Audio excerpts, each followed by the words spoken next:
C, what role do the two underlined statements play in the city council member's argument? So we need to kind of re-look at the city council member's argument and summarize it as much as possible to determine what the role is. So there's a new law requiring everyone to take this course, so the new law is a good one because studies have shown that new drivers who complete driver's education courses are much less likely to get into accidents. So the first statement appears to be some kind of evidence.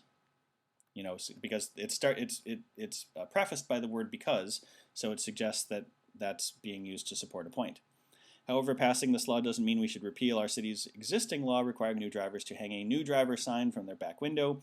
Our city's drivers will start assuming that all drivers are safe drivers because of the courses, and they won't be extra careful when driving around new drivers. But despite the improvement in their driving due to the courses, here's our next underlined part. New drivers are still much more likely to cause accidents than our experienced drivers, and the drivers around them need to be extra wary in order to avoid accidents, so removing the sign will lead to more accidents.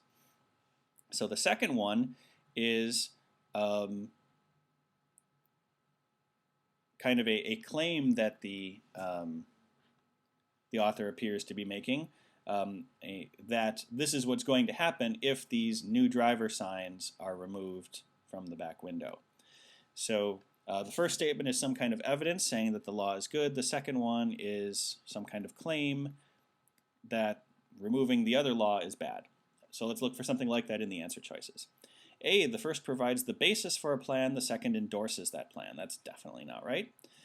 B, the first states a cause and effect relationship that the speaker believes will happen again in the case under consideration, while the second acknowledges an exception to that cause and effect relationship. So this isn't the lack of new driver sign is not an exception to these extra driver's ed courses. So this is not right.